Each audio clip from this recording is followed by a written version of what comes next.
Oke, welcome to Total Politik. Dan hari ini spesial kemerdekaan Total Politik. Dan gue sudah bersama 3 orang wartawan istana. Mantan. Gue Co-founder Total Politik. Gimana lo? Iya. Kita semua 3-3-nya mantan wartawan istana. Iya, dan Budi Adiputro biasanya gue kalau mengenalkan ke orang, wartawan Pak Jokowi loh. Iya gitu Mas. Mbak Nesya, di situ ada Mbak Nesya ya. Halo. Coba lihat tuh kan. Ya, sekarang sudah membantu merambah UMKM. merambah private sector. Dan ada Mas J. Osdar juga. Ya, seorang wartawan istana dan bukunya ini ya. Bukunya ini Sisilan Istana yang terkenal nih ya. Ya. Dan di sebelah gua nggak perlu gua kenalkan lagi, dan wartawan istana pernah umroh bareng sama Pak Jokowi. munculin lagi ya videonya, fotonya ya. Meskipun satu-satunya rombongan yang kurang fasih dan kurang ahli dalam kayaknya waktu lu umroh sama presiden tuh tatapan lu agak kosong. Iya. Bingung kenapa orang nangis teman kabar. Enggak, tapi kan gue juga ikut terharu dan tersentuh dengan walaupun agak berat, dosis agak lebih tinggi dari yang lain. Butuh waktu aja untuk sebentar gitu. Jadi kayak kalau mobil tuh kayak diesel ya. Ya, kalau Mas J. Osdar kita sudah semuanya udah tahu, wartawan istana dari semua presiden sampai hari ini, kecuali Bung Karno dan Mr. Asad. Mr. Asad ya betul. Gubernur Jenderal juga. Dendels gitu atau JP Kun tuh belum kayaknya. Tapi gedungnya sama kan Mas? Oh iya. Iya, gedungnya sama kan. Mas Osdar dari tahun berapa sih Mas? Masuk istana itu 81, 82. Belum lahir. Lu udah direncanakan. Ya, kita sebelum ke main course kita Mas Osdar nih, Din. Gue mulai dari lu dulu. Oh, jadi ini main course-nya. Iya, main course. Ini appetizer ya, sup ya. Kalau Nesya ini apa namanya? Makanan penutup. Jadi gue mau ke lu dulu nih. Gimana sih perasaan lu pertama kali ditugaskan istana gitu? Yang pertama, salah satu impian gue dari mulai gue SMA, kuliah gitu ya, itu cuma satu, melihat dan merasakan privilege-nya presiden. Yang paling spesifik. Dan juga Anda ikut menikmati kan. Dan specifically privilege presiden itu adalah privilege ikut rombongan kendaraan presiden, rangkaian presiden. Karena gue pikir gila, di tengah kemacetan jalan ibu kota, di mana-mana nih ada apa, tiba-tiba diem 10 menit 15 menit tiba-tiba ada ngiung presiden. Kapan gue bisa ikut ya? Tapi ada juga mobil presiden keleleran di tengah kemacetan juga ada, Bos. Iya. Viral waktu itu ya. Iya. Kan presiden sekarang beda. Lebih humble. Karena presiden kita adalah kita. Jokowi adalah kita. Gitu. Jadi itu Ri, kalau perasaan pertama itu impian gue sebenarnya. Akhirnya ketika masuk istana waktu itu di akhir 2014 ya, gue bareng Malaysia juga. Dan waktu itu di zaman Pak SBY, Mas Osdar mungkin bisa cerita banyak, karena selain wartawan istana yang senior juga tetangganya Ibu Ani Yudhoyono dari kecil. Beliau punya cerita juga soal itu. Tapi waktu itu zaman Pak SBY itu kan sangat formal, sangat sakral. Kemudian Pak Jokowi terpilih kan sebagai seseorang yang memang dianggap sebagai antitesanya Pak SBY kan, yang informal, yang spontan, yang sangat rileks gitu. Dan hari pertama waktu itu Presiden Jokowi setelah dilantik, Nesya juga bisa menambahkan nanti, wartawan tuh bisa masuk bebas gitu ke dalam area apa namanya halaman istana ya Nes ya, ke halaman istana yang tadinya itu nggak boleh diakses kalau nggak diminta atau dalam pengawasan dan permintaan khusus dari Biro Pers. Berarti jasa wartawan buat Pak Jokowi gede juga ya. Halo Pak Jokowi, apa kabar Pak? Dan di situ kita lihat ya Nes ya, apa namanya, dan di situ gue lihat hari pertama-tama itu, waktu itu hari pertama hari kedua itu pasti adalah ini beauty contest untuk calon menteri. Jadi kita lihat tuh calon-calon menteri yang datang, kita tebak-tebak buah manggis segala macam, ada yang mau ngumpet tiba-tiba ketahuan. Jadi itu pengalaman kalau pertama dia kan gua. karirnya agak cepat nih Nes, dari metropolitan esek-esek itu dia langsung meloncat ke istana kan dia. Kan walaupun jaraknya nggak jauh tuh antara Malioboro ke istana kan. Nah, Nah lu sendiri gimana waktu itu? waktu itu gara-gara sama sih kayak Didit, jadi waktu itu kita wartawan balai kota terus ikut liputan kampanye kan sebenarnya awalnya kita dari balai kota. Oh ini jaringan-jaringan lama nih. Di sel-sel tidur di mana? Sel tidur dibangkitkan kembali 24. Nah jadi waktu itu pas Pak Jokowi, akhirnya kita dari sama Didit terus dari balai kota terus ke istana kan. Sebenarnya sih kalau misalnya istana kan. Jadi kita tuh mengikuti karirnya Pak Jokowi sebenarnya dari balai kota ke istana. Iya, dan kita gini aja udahlah ya. Nah waktu itu sebenarnya waktu kita kan kalau di balai kota tuh agak-agak norak ya Dit ya. Berantakan kalau di balai kota tuh zamannya Pak Jokowi itu. Kasih dulu lebih dekat. Ada kedengeran nih. Apa ngedeprok gitu loh. Sampai akhirnya kita rombongan balai kota ini masuk ngikutin Pak Presiden Jokowi juga istana, sempat diprotes kita. Stylenya masih kayak gitu ya. Ke bawah kebiasaan lama. Informalistik ini kan. Dan kita biasa kalau misalnya liputan Pak Jokowi itu keringetan pakai kaos gitu kan, akhirnya mau nggak mau harus resmi, terus kayak yang ini gimana ya, tapi ya udah deh gitu. Tapi ya sebenarnya sih kenapa di istana gara-gara kita liputan Pak Jokowi sih sebenarnya. Dan memang karena kantor nganggap udah akrab ya udah lanjut aja gitu. Itu model bisnis lama tuh ya. Orang yang dianggap udah akrab itu dianggap bisa menembus padahal belum tentu juga. Bebannya nih di sini nih. Dan waktu itu di hari-hari awal ya kita tuh juga masih menyesuaikan dengan pola istana, dan orang istana juga menyesuaikan dengan pola presiden baru. Jadi sama-sama saling menyesuaikan nih. Mau negur salah. Tapi lu sama Nesya harusnya lebih adaptif dong. Lebih adaptif dong karena udah pernah dari balai kota kan dari. Nah, adaptif dengan presidennya, tapi tidak adaptif dengan belum tentu adaptif dengan sistem dan protokoler yang sudah berlangsung puluhan tahun. Ring 1 ini lebih berat ya. Emang. Iya kan ya? Ring 0 kalau dia mah. Dan kejatuhan tuh kan dari staf-staf pribadi kayak gini. Tapi akhirnya menyesuaikan sih. Pada akhirnya mereka biro pers menyesuaikan karena misalnya kayak zamannya Pak SBY kan harus resmi ya, maksudnya kayak pakai pantofel apa segala macam. Mas Osdar bisa cerita dulu zaman SBY pakai dasi, pakai kayak CNN di internasional gitu kayaknya. Kayak Farid Zakaria, bos. Iya, Farid Zakaria idola kita itu. Idola lu. Udah sekarang ya udah sih, maksudnya kayak pakai suatu cats udah boleh. Terus kayak misalnya pelantikan dulu tuh harus pakai jas atas apa namanya sih, blazer kayak gitu. Sekarang Pak Jokowi itu zamannya udah pakai batik aja udah. Jadi emang perbedaannya tuh kita lebih enak. Tapi satu rule of the game yang kita masih ikuti adalah nggak boleh pakai jeans ya nih. Oh iyalah itulah. Jeans, topi kayak gitu-gitu, itulah yang topi apalagi yang miring. Nggak, topi nggak boleh. Sebenarnya sih kalau saya potong, kalau jeans boleh hanya di zaman Gus Dur. Wah, ini lurah istana nih. Lurah istana yang ngomong. Pernah Mas, zaman Gus Dur. Saya pakai jeans. Zaman Gus Dur saya pakai jeans, kadang-kadang pakai t-shirt saya. Hah? Pak Jokowi tolong Pak dengerin Pak. Tolong ditertibkan itu. Dan zaman Jokowi itu saya bisa ada beberapa teman juga kita masuk sampai di ruang kerjanya dia free. Nggak ada yang santai lah ya. Santai bisa. Pak Jokowi nih. Nggak, zaman Gus Dur. Nah, zaman Gus Dur itu kejadian itu memang keistimewaan zaman waktu itu. Kita bisa langsung ke ruang kerjanya, dan pernah ada demonstran yang bisa masuk ke tempatnya Gus Dur di depan tempat beliau tidur di Istana Merdeka. Itu terjadi. Itu hanya mungkin enggak tahu bisa terulang atau enggak tahu. Kan? Gimana ceritanya kok bisa sampai kayak gitu, Mas? Waktu itu enggak tahu. Waktu itu ada demonstrasi di depan itu tiba-tiba dia udah dalam. Saya tanya sama Pas Pampres, di mana itu tadi yang mimpin demonstrasi? Oh, ada di dalam. Keluar sambil marah-marah. Ternyata memang sampai, tapi diusir sama Gus Dur. Itu masih. Gus Durnya yang ngusir. Ngusir. Berarti bobol ya berarti. Iya, itu bobol kelas berat. Tapi untung mau diusir ya. Kalau gue cium tangan dulu gue mau diusir tuh kalau jadi dia. Bos. Gimana nggak mau diusir, Bos? Di bawah tekanan bayonet, Bos. Enggak, ini Gus Dur yang ngusir kata Mas Saudara. Pas Pampres baru datang kemudian. Oh gitu. Itu terjadi. Ini kayak siang hari. Iya.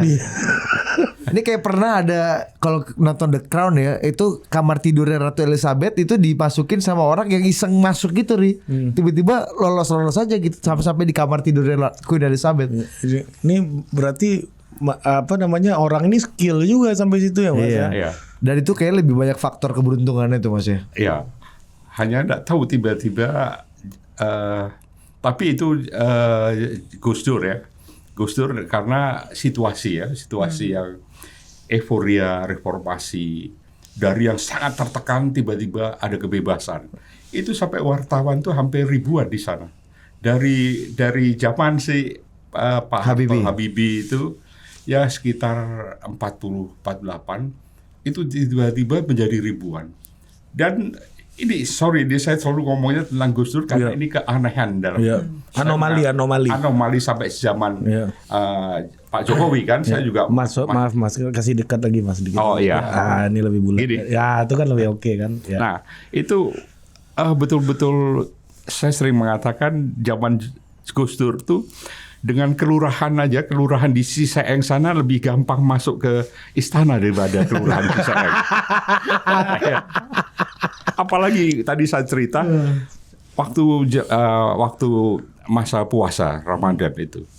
Waduh, lebih-lebih yang pada habis buka puasa pada tiduran di Klesotan di Istana Merdeka di Permadani itu pada tidur-tidur di situ sampai sahur. Itu biasa terjadi. Siapa itu Mas? Wartawan kah? Wartawan siapa nggak tahu. Teman-teman dari LSM, santri, kiai-kiai pada Klesotan di situ. Dan pernah saya mencoba pas tiduran di karpet itu saya buka di bawah tuh kulit kacang gitu. Itu yang terjadi zaman Gus Dur. Untung nggak rokok juga tuh sekalian di situ doang. Rokok juga. Untung rokok. Dan kalau pada siang hari kita duduk di press room. Dulu press room di depan Istana Merdeka itu dekat masjid, antara masjid dan itu press room. Oh, bukan bioskopnya seperti sekarang ya? Itu juga press room, tapi jam itu kan kita nyebutnya press roomnya bioskop. Ya. Nanti ada cerita nih Mas Roger punya cerita. Bioskop itu juga press room, tapi ada lagi di Istana Merdeka dekat masjid itu ada ruang gede itu. Itu juga press room. Yang kita wawancara Pak Jokowi sama Alvito. Itu press room. Oh, di Wisma Negara dong, Wisma Negara. Iya. Wisma Negara itu sebelakangnya Wisma Negara ada press room. Ini kok beda istananya nih? Belum renovasi Bos. Sebelah masjid itu. Nah, kalau kita itu duduk sambil tiduran kan di situ. Ada yang tidur di dalam situ, ada yang tidur di koridor, ada yang tidur di trap-trapan istana itu. Zaman Gus Dur pada tiduran di sana. Kalau ada suara dak itu ada bajai masuk, pasti ada kiai yang datang. Masuknya bukan dari samping gitu, dari depan. Depan Istana Merdeka, Mas. Istana Merdeka, dek. Nah itu kiai-kiai datang. Bajanya masih bajai orange lagi kan? Masih 2 tak, Mas. Nah, itu zaman Gus Dur. Nah, terus apalagi terus terang waktu zaman Gus Dur saya nggak pernah pakai sepatu, pakai sandal. Sandal masuk istana, sepatu sandal yang agak lebih rapi. Tapi. Berarti pakai kaos pun itu udah ada dari zaman Gus Dur. Oh, pakai t-shirt. Saya apalagi dulu kepala protokolnya Wahyu Muryadi. Om Wai.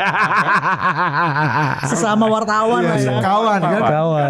Sohib. Saya bilang kalau masuk, yuk, saya boleh tidur. Oh ya tidur aja di kamar. Wahyu Muryadi. Iya, itu kayak Indonesia lo kepala protokol. Nes, gua mandi dulu tempat. Tapi gini Mas Sudar, waktu zaman Gus Dur ada cerita kayak gini.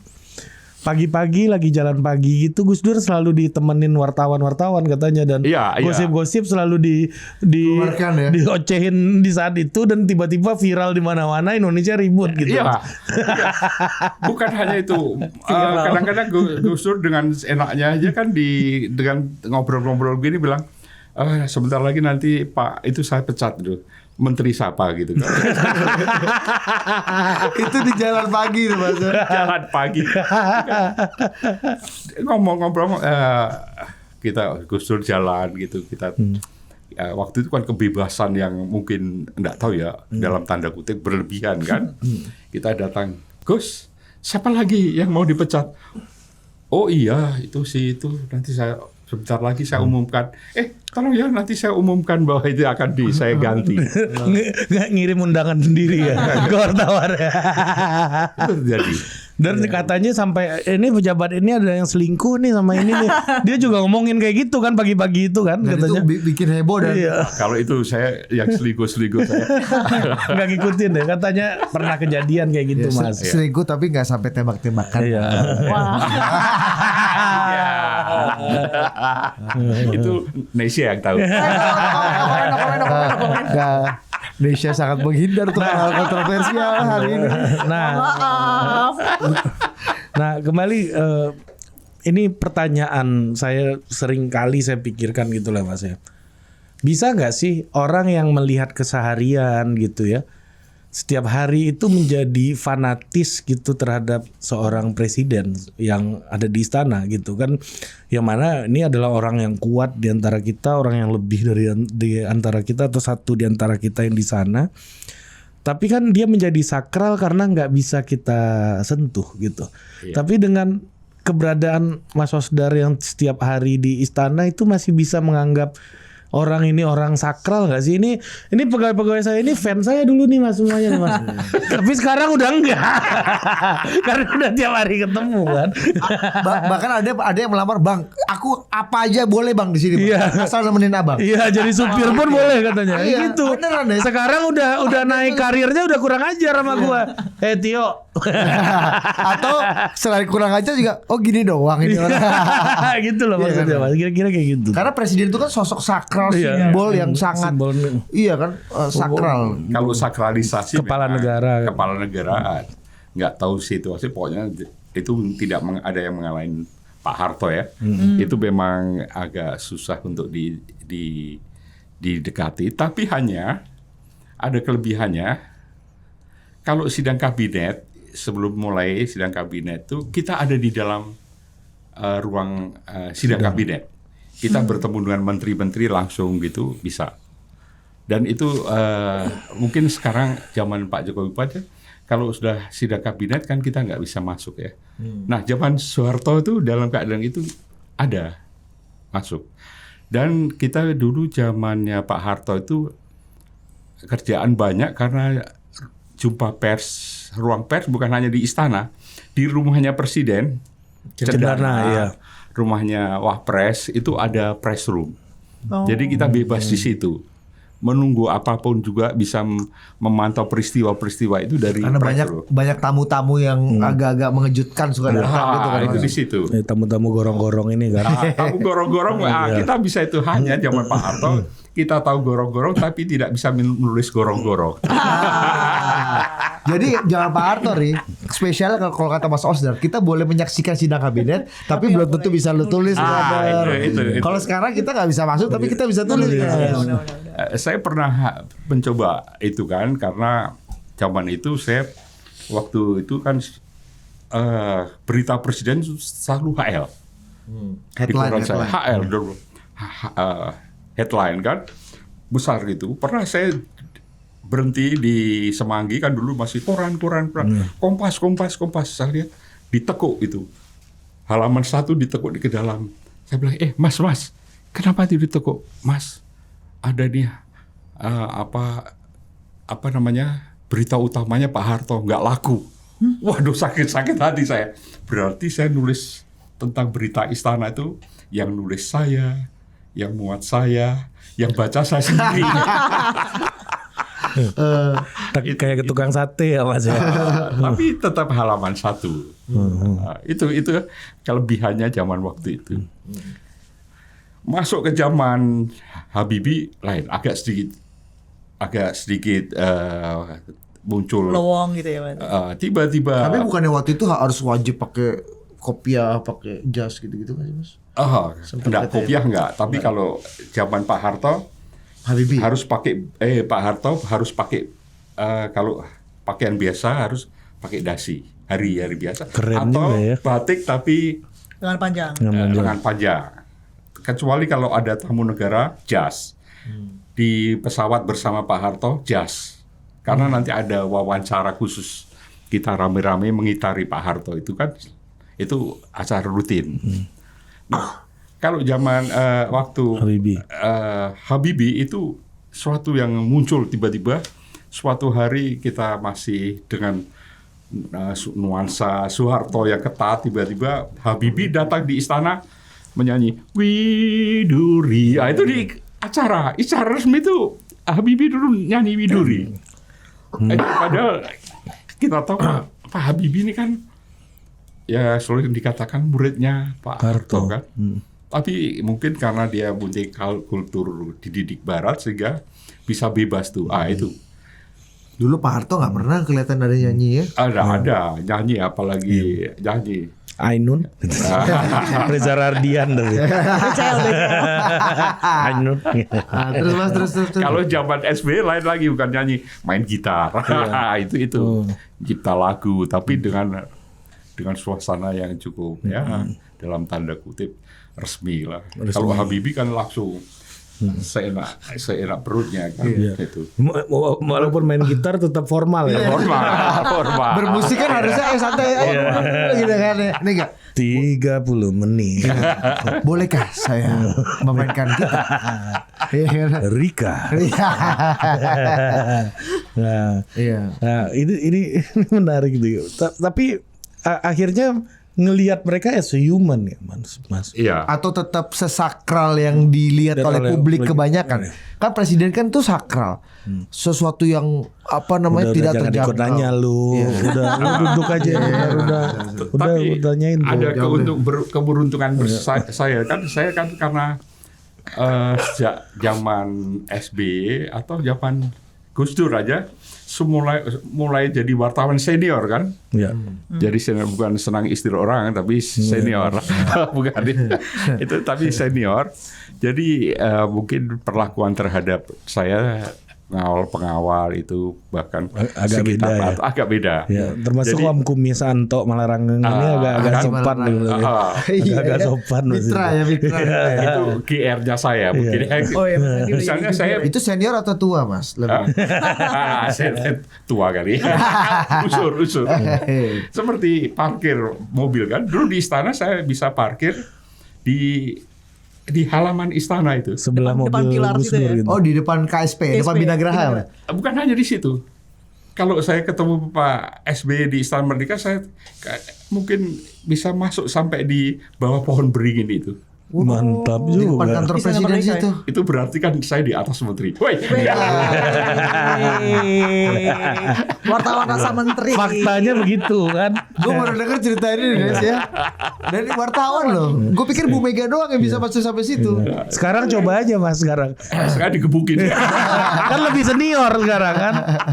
Tapi Mas Osdar kesana pasti sekarang nggak ada yang kenal tuh Mas. Kayak saya main ke SMA saya kayaknya. Mungkin. Ya, ini siapa ini? Ini guru apa ya? Ya itu tapi ya waktu itu kan Bung B dulu apa? Ya, sekarang kan Kabiro Pers ya. Bukan Pak SBY enggak Pak SBY sekarang Pak B itu waktu zaman Pak SBY kedua itu di kantor Wapres. Kantor Wapres. Iya, Pak Bud waktu itu. Itu. Tapi ya itu. Jadi saya mengalami kebebasan pers itu sebenarnya mulai dari kebebasan fisik ya, secara fisik zaman mulai Habibie sampai Pak Jokowi. Saya jarang sekali mengalami hambatan-hambatan. Justru waktu itu hambatan-hambatan saya cari supaya saya bisa cepat pulang. Bisa alasan ke kantor, saya nggak boleh masuk. Itu sering saya pakai itu. Atau saya pernah agenda internal ya kalau kita zaman kita ya. Sorry, waktu zaman Megawati, Mbak Mega. Itu pernah, kasih dekat. Saya waktu itu pas enak-enak di puncak, berenang-berenang di puncak, tiba-tiba dikasih tahu, ingat, oleh kantor diingatkan, besok mau perjalankan ke New York. Hah? Ke New York? Waduh, gawat nih. Besok harus bangun pagi, berangkat. Nanti saya tanya, siapa aja yang ikut presiden? Ada senior saya. Masih saya dikacungin ini. Saya suruh lihat berita, dia duduk-duduk. Gampang aja. Saya telepon teman saya, waktu itu apa yang meretnya teman saya. Tolong dong beritain ini paspor saya hilang. Diberitain betul di Kompas. paspor dan kartu istana, ID card. kartu istana itu hilang. Nah, besok kan saya nggak bisa berangkat. Nggak ada jalan. Itu caranya dulu supaya menghindari. Justru halangan diciptakan ya Mas. Halangan diciptakan. Dulu saya ingin menikmati bagaimana ketatnya istana. Itu tidak pernah saya berhasil. Pasca reformasi, Mas. Pasca reformasi. Orde Baru aja nggak berhasil, apalagi reformasi dia. Iya, jadi bayangan kita tuh istana sekarang aja udah ketat ya, Nes. Iya. Berarti dulu zaman Harto itu kayak gimana ya? Iya, ini karena kartu anggota aja beliau ini. Waktu zaman Pak Harto dulu saya mencoba bisa mengakalin kan. Saya kan tulisannya cuma begini-begini kan. Soeharto tidur. Saya buat dengan cara satu hari pertama dimarah-marah. Nggak boleh begini nih, istana nggak boleh begini. Tapi suatu hari ada kerabat istana, nggak tahu bener atau nggak, dia, Bang Oscar, tulisan yang kemarin seperti kemarin kok nggak ada lagi. Wah, katanya nggak boleh. Boleh, itu boleh. Nah, itu bisa terjadi. Kerabat istana tuh kerabat presiden berarti. Karena saya waktu masuk istana itu sebenarnya mungkin agak sedikit berbeda dengan generasi kan. Waktu saya masuk wartawan baru berapa tahun, baru 3 tahun disuruh istana. Aduh, saya udah dengar kalau masuk wartawan istana itu bukan wartawan tuh, karyawan di sana. Waduh, saya nggak mau. Nggak mau sebenarnya. Aduh, nggak mau caranya gimana. Waktu dulu screening masuk itu saya coba tiba-tiba dikasih tugas kan. Harus bebas lingkungan juga nih Mas. Itu kan, itu saya coba menghindar, nggak bisa, tetap aja dimasukin di situ. Jadi waktu itu saya ingin seenaknya supaya diusir dari istana. Itu saya cari cara jalan, gimana supaya selalu diusir, tapi nggak pernah berhasil. Iya. Nah, itu. Kalau dulu lihat Benny Murdani sering dong Mas itu Mas. Aduh, saya lihat itu juga. Aduh, banyak cerita, tapi mungkin nggak bisa diceritakan. Masih satu dong Mas, kan ini udah udah lewat yang aman aja lah. Ya. Ini udah pada nggak ada kok orangnya Mas. Dulu jenderal-jenderal serem atau orang-orang yang kita anggap serem, seserem itu nggak gitu loh. Di istana seserem itu nggak? Seremnya nanti malam saya tidur didatangin gimana?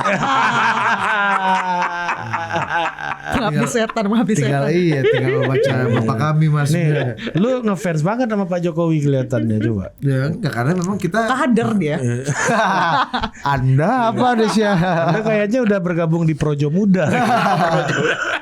Ya enggak, kalau menjawab pertanyaan Budi Ari. Kalau menjawab pertanyaan lu tadi gitu ya, setelah melihat sosok presiden atau orang yang kita anggap sakral gitu, sehari-harinya apakah kita akan jadi berubah pandangan kita terhadap beliau? Kalau gue sih justru malah berubah. Karena gue melihat bahwa justru malah kesakralan dia itu atau keistimewaan orang ini tuh karena orang biasanya gitu. Karena dia punya kesalahan juga, dia punya kealpaan yang kita juga alami gitu. Misalnya 1-2 kali cerita gitu, misalnya Pak Jokowi lagi mau apa gitu, terus mau ngomong ke wartawan gitu, belum siap, terus dia tiba-tiba nyamperin gitu, aku jawab apa nih? Jawab apa? Ini aja Pak. Oh iya. Dijawab gitu Bos. Karena mungkin kadang-kadang orang bisa clueless. Ya lu ceritain dong ya, lu nepuk-nepuk presiden. Koper. Ya. Bisa tahu. Bisa Gubernur tuh. Oh masih gubernur ya. Kampanye ya. Presiden. Iya. Pak ambil tuh koper. Tak shoot. Jadi keberhasilan Pak Jokowi gara-gara Didit ya. Ada jasa dia lah. Dikit-dikit tipis-tipis. Karena udah dibayar pakai umroh. Nah tapi ini Ri, maksudku artinya sesuatu yang kita lihat sakral. Gue tuh dulu membayangkan Mas ya, sampai kelas 3 SD kali ya, apa kelas 2 SD, bahwa princess yang kita lihat di TV itu nggak BAB gitu, nggak pup. Karena nggak bisa ngebayangin gue Orang yang super kayak princess gitu, pup tuh gimana gitu. Ya, ngerti. Sampai akhirnya kelas 2 SD aku baru tahu semua manusia itu pup gitu. Agak absurd juga loh ya. Agak freak banget pada waktu itu ya. Nah sama kayak lu nggak punya temen ya dulu ya? Karena pup kan masing-masing, nggak bisa intervensi kita ke bilik-bilik gitu. Nah sama kayak tokoh atau presiden ya. Kalau gue pribadi yang gue terutama Nesya juga pasti ya, mirip-mirip ya Pak Jokowi ya kadang-kadang kalau kita lihat untungnya Pak Jokowi itu image di masyarakatnya adalah kita. Image di masyarakat adalah orang biasa. Dan confirm ketika itu dia ada di balik tembok gitu. Ya Pak Jokowi ya lihat, gitu. Biasa. Dan ya banyak percakapan-percakapan di balik tembok yang juga menunjukkan bahwa Pak Jokowi juga pendengar yang baik. Kadang-kadang bertanya hal-hal yang simpel, hal-hal yang remeh-temeh. Apa misalnya yang pernah tanya ke lu selain angkat koper. Misalnya nih sorry ya Pak. Nggak simpel sih ini. Cerita soal Pak udah dengar belum? Pak Ahok ketua Gerindra kan. Pak Ahok waktu itu ketua Gerindra bos. Oh ya dukung Bapak nih gini. Wah itu bisa itu kalau aku jadi Pak Prabowo gitu. gitu. Atau misalnya ya Nesya kita pernah wah ini Pak nih kita ini apa ada diklaim sama negara tetangga gitu. Wah kita bisa nih. Aku bisa ngomong gini, kita aja gitu. Bisa gitu. Dan itu di balik tembok agak serius bos. Kita apa ya Pak? Sabar Pak, sabar. Tapi itu biar dia tenangin ya. Biar ditenangin kawan-kawan kan. Tadinya mau jokes tapi kenapa dia serius? Iya. Lo kok enggak gitu Pak. Gitu pernah. Itu lagi ya deh. Ini ada Indonesia. Banyak peristiwa gue tuh ada. Tapi enggak. Enggak. Panik sendiri enggak. Kita self censorship dari situ ya. Enggak, tapi itu ya joking kan. Akhirnya orang juga kadang-kadang bisa kesel, bisa gregetan juga, bisa apa ya.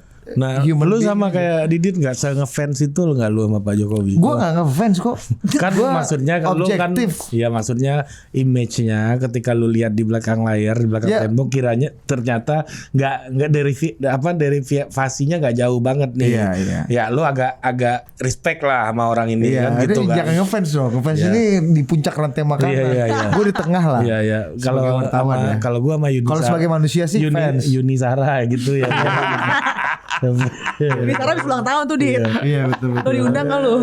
Pasti orang dia numpangin gua. Iya gua. Jangan di sini gitu. Oke. Ini penonton nggak tahu gua minum. Ya ngapa ngefans ya? Iya.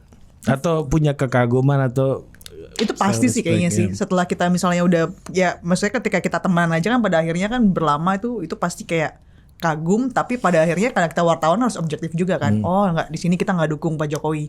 Kita enggak maksudnya kayak ada hal-hal yang kayak di sini kayak Pak Jokowi kurang oke deh.